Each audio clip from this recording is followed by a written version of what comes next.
अब तुम लोगों की ये चाल नहीं चलने वाली। मैं भी इसके दूध को अपनी आंखों में डालूंगा। लेकिन शेरू, तुम इसको अपनी आंखों में कैसे डालोगे? इसकी डाल कितनी ऊंची है और तुम उस तक कैसे पहुंचोगे? मैं जंगल का राजा हूँ, समझे? एक जंगल में शेरू नाम का एक शेर रहा करता था। अपने शिकार को फांसने के लिए उसने एक लोमड़ी को सेविका के रूप में रखा हुआ था। लोमड़ी हमेशा जानवरों पर नजर रखती और उनको अकेला पाकर शेर को खबर कर देती थी। फिर शेर मौका देखकर जानवरों का शिकार करता और थोड़ा बहुत उसमें से बचाकर लोमड़ी के लिए छोड़ देता। एक दिन हाथी, हिरन, बंदर और भालू ने एक जगह मिलकर इस समस्या पर चर्चा की। बंदर पेड़ पर बैठकर लोमड़ी के आने का पहरा देने लगा। जब से ये लोमड़ी शेर के साथ मिली है, हमारा जीना मुश्किल हो गया है। दबे पांव आती है और फिर किसी भी जानवर को अकेला देखकर शेर को जाकर बता देती है। अगर ऐसा ही चलता रहा तो एक एक करके जंगल के सभी जानवरों को ये खत्म कर देंगे। हमें कुछ ऐसा करना चाहिए जिससे कि इन दोनों के चंगुल से निकल सकें। मुझे तो कुछ भी नहीं सूझ रहा। अगर मोटू हिरन यहाँ मौजूद होता तो वो कोई अच्छा आइडिया दे देता। तुमने सही कहा। अगर आज जंगल में ये पेड़ नहीं होता तो मोटू हमारे बीच मौजूद होता। भालू ने सामने खड़े एक पेड़ की तरफ इशारा करके कहा, ये पेड़ नहीं होता तो मोटू हमारे बीच मौजूद होता। इसका मतलब मोटू हिरन एक दिन यहाँ से गुजर रहा था। उस दिन धूप बहुत ही ज्यादा थी, इसलिए वो इस पेड़ की छांव में बैठकर आराम करने लगा। तभी इस पेड़ की पत्तियों से दूध टपकने लगा और वो उसकी आंखों में चला गया। सुनकर सभी ने पेड़ की पत्तियों को देखा और हाथी बोला, अरे हाँ, इसमें से तो दूध टपक रहा है। ये सिर्फ दिखने में ही दूध है, लेकिन है बहुत खतरनाक। मोटू की आंखों में इस दूध के टपकने के थोड़ी देर बाद ही वो अंधा हो गया। बस उसके बाद से ही वो उसको हमेशा के लिए दिखना बंद हो गया। अंधा होने के बाद वो कुछ दिनों तक यहाँ वहाँ भटकता नजर आया, लेकिन उसके बाद कहाँ गया अभी तक एक राज ही है। सुनकर सभी को उस पर तरस आया और फिर हाथी खुश होकर बोला, दोस्तों, समझो कि अब हमें शेर और लोमड़ी से छुटकारा मिल गया। इतना कहकर हाथी ने सबको अपनी तरकीब बताई, जिसको सुनकर सभी खुश हो गए। उनको पता था कि लोमड़ी उनकी मौजूदगी की खबर देने के साथ साथ शेर को यह भी खबर देती है कि कौन सा जानवर क्या क्या बात करता है। शाम के वक्त वो सभी जानवर जानबूझकर उस पेड़ के पास इकट्ठे हो गए।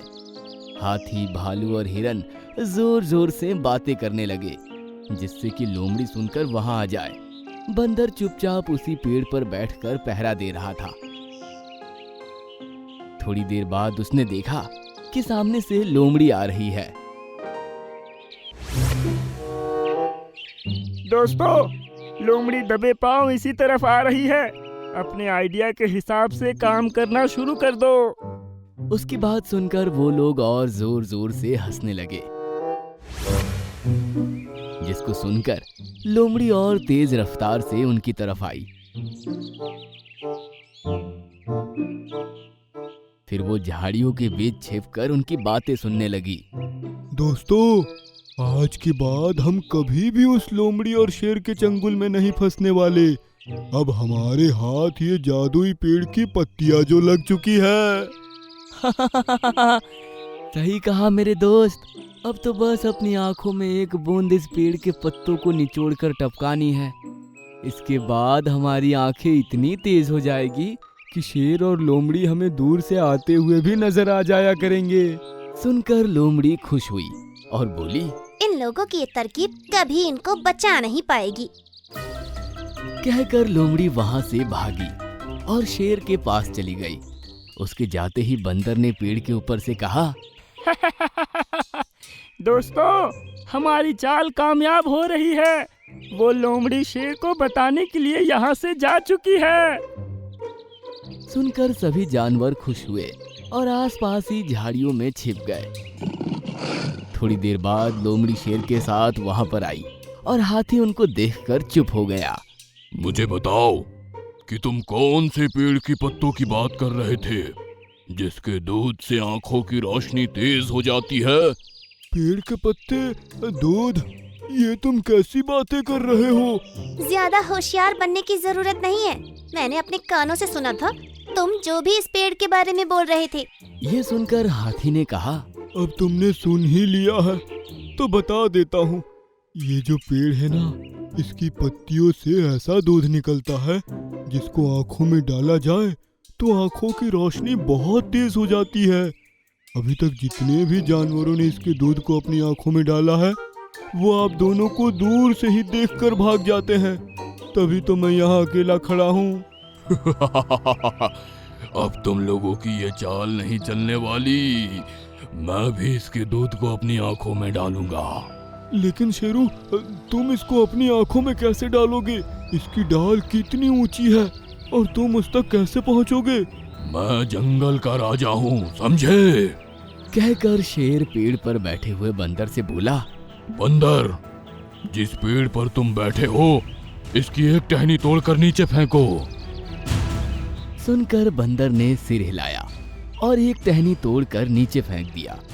हाथी, अब इसको आंखों में कैसे लगाना है ये काम तुम करोगे। तुम बस अपनी दोनों आंखें खोलो, मैं इसके पत्तों को अच्छे से निचोड़ कर उसमें से दूध निकालता हूँ। सुनकर शेर ने कहा, जल्दी करो। सुनकर हाथी बंदर की तरफ देखकर मुस्कुराया और फिर उसने जमीन पर पड़ी टहनी अपनी सूंड में उठाई। उसमें काफी सारी पत्तियां लगी थी। हाथी ने शेर की आंखों के ऊपर उसको ले जाकर अपनी सूंड से ऐसे निचोड़ा कि एक मोटी बूंद शेर की आंखों में टपक पड़ी। फिर उसने देर ना करते हुए दूसरी आंखों में भी उसकी एक और बूंद टपका दी। महाराज, कैसा महसूस हो रहा है? बहुत ही अच्छा, ठंडा ठंडा। शेर ने कुछ देर आंखें नहीं खोली और उसकी ठंडक का मजा लेता रहा। फिर अचानक से उसकी आंखों में जलन होने लगी और वो चीख मारकर दहाड़ने लगा। ये क्या है? बहुत तेज जलन हो रही है और मैं कुछ देख भी नहीं पा रहा। अब सारे जानवर जो छिपे हुए थे वे बाहर निकल आए।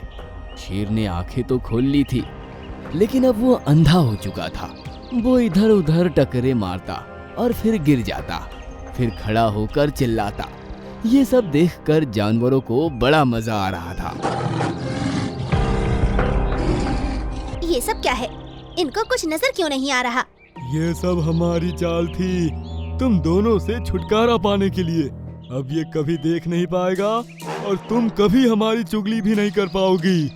कहकर हाथी ने लोमड़ी की गर्दन अपनी सूंड में दबा ली और फिर बंदर ने लोमड़ी की आंखों में भी वही दूध टपका दिया। अब वो दोनों अंधे हो चुके थे तो सब जानवरों ने उन दोनों को उनके हाल पर छोड़ दिया। तब हाथी बोला, क्यों दोस्तों, अक्ल बड़ी या शेर? सुनकर सभी जानवर जोर जोर से हंसने लगे और खुशी मनाने लगे। शेर खान, अब मैं आ चुका हूँ, भलाई इसी में होगी। अब तुम जंगल को मेरे ऊपर छोड़ दो। शरारती भालू और अक्लमंद हाथी। शेर खान के जंगल में सभी जानवर कालू भालू की शरारतों से परेशान हो चुके थे।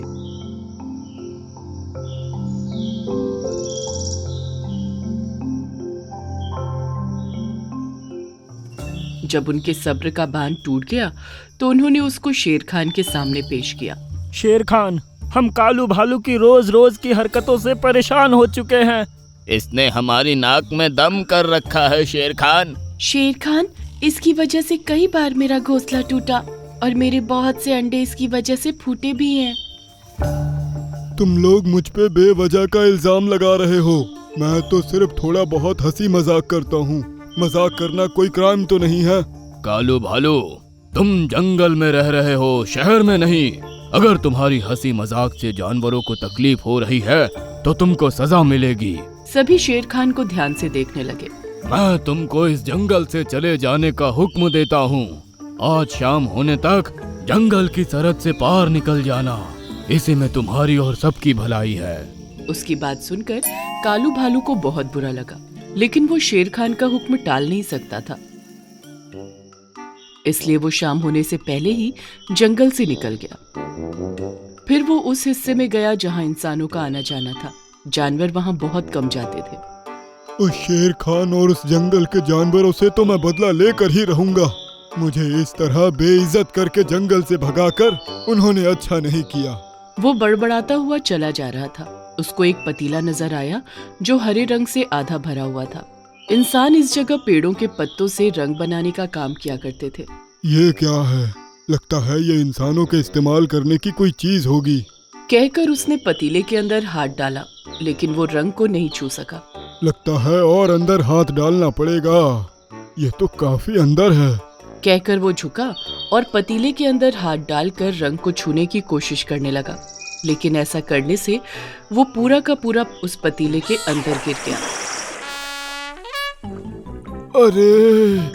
अरे ये क्या हुआ? ये तो पूरा रंग मेरे ऊपर रंग गया। कौन है? उसके कानों में एक इंसान की आवाज आई तो वो जल्दी से उठा और वहां से बहुत तेज भागा। काफी देर बाद वो एक जगह जाकर रुका और सांस लेने लगा।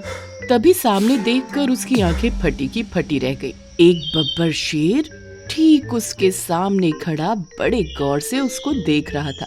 मेरी बात सुनो, मुझ पे हमला मत करना। मुझे माफ कर दो। मुझे मत मारना। मैंने आपको पहचान लिया है रंपू जी। रंपू तो वही जानवर है जिसके बारे में हर जंगल में चर्चा है। एक ऐसा जानवर जो अकेले ही कई शेरों तक को मार दिया करता था। लेकिन ये मुझे रंपू क्यों समझ रहा है? सोचकर उसने खुद पर अच्छे से ध्यान दिया। ओह, मैं पूरा हरे रंग से रंग चुका हूँ, इसलिए ये मुझे रंपू समझ रहा है। अब आएगा मजा। ठीक है, मैं तुमको मारूंगा नहीं, लेकिन तुम आज से मेरे सेवक बनकर रहोगे। जैसा आप कहें। ठीक है, मुझे अपनी पीठ पर बैठा लो और शेर खान के जंगल ले चलो। ये सुनकर बब्बर शेर ने कालू को अपनी पीठ पर बैठा लिया और उसको वापस शेर खान के जंगल की तरफ लेकर चल दिया। जैसे ही उसने जंगल में एंट्री की, सब जानवर उसको देखकर हैरान रह गए। हरे रंग के जानवर को बब्बर शेर की सवारी करते देख वो सभी उसको रंपू समझने लगे।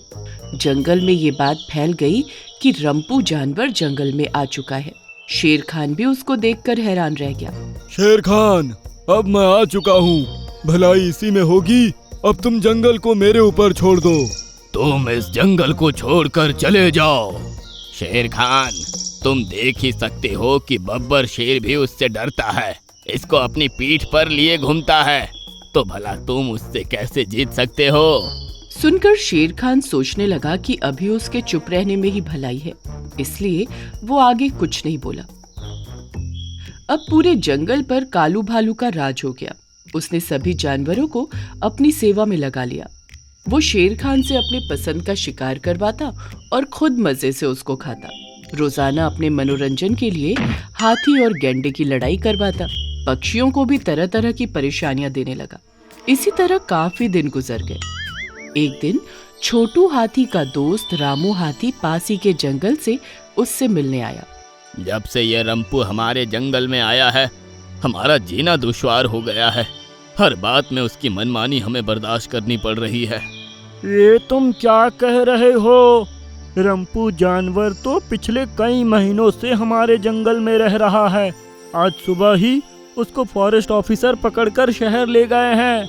उसी की खुशी में हमारे जंगल में एक पार्टी होने वाली है, जिसके लिए मैं तुमको इनवाइट करने आया था। अगर वो पकड़ा जा चुका है तो हमारे जंगल में कौन है? वो जरूर कोई बहरूपिया है। छोटू ने उसी टाइम शेर खान, टीनू चिड़िया, रेंचो गैंडे और कई जानवरों को मिलने बुलाया और उनको सब कुछ बता दिया। अगर वो कोई और है तो हम उसको पहचान क्यों नहीं पा रहे? मैंने एक बात नोटिस की है, उसका रंग दिन ब दिन हल्का होता जा रहा है। जरूर वो हरा रंग उसने अपने शरीर पर लगा रखा है। जिससे हम उसको पहचान नहीं पा रहे। लेकिन वो बब्बर शेर भला उसको अपनी पीठ पर लिए क्यों घूमता है? मतलब वो भी उसकी सच्चाई नहीं जानता, लेकिन अब हम एक प्लान करेंगे, उससे उसकी असलियत सामने आ ही जाएगी। कहकर छोटू ने सबको अपना आइडिया बताया, जिसको सुनकर सभी खुश हो गए। रंपू महाराज, छोटू हाथी आपसे लड़ना चाहता है। उसने कहा कि वो आपको खत्म करके ही रहेगा, उसको गुलामी बर्दाश्त नहीं। सुनकर कालू भालू डर गया, लेकिन अपने डर को छिपाते हुए बोला, वो छोटू हाथी मुझे क्या मारेगा, उसको तो मेरा नौकर ही मार देगा। ठीक है, आप मेरे साथ चलिए। रेंचो गेंडा कालू भालू को अपने साथ लिए तालाब के किनारे पहुंच गया। वहां प्लान के मुताबिक सभी जानवर जमा थे। रंपो, अपनी सवारी से उतरो और मेरा सामना करो। मैं तुझ जैसे छोटे जानवर से नहीं लड़ूंगा, तुम्हारे लिए तो मेरा नौकर ही काफी है। सुनकर बब्बर शेर उस पर हमला बोलने ही वाला था, लेकिन उससे पहले ही छोटू हाथी ने तालाब में अपनी सूंड डालकर उसमें पानी भरा और फिर बब्बर शेर के ऊपर बैठे हुए कालू भालू पर पानी की धार मार दी। तभी उसके ऊपर चढ़ा सारा रंग उतर गया और वो अपने असली रूप में आ गया। कालू भालू तुम?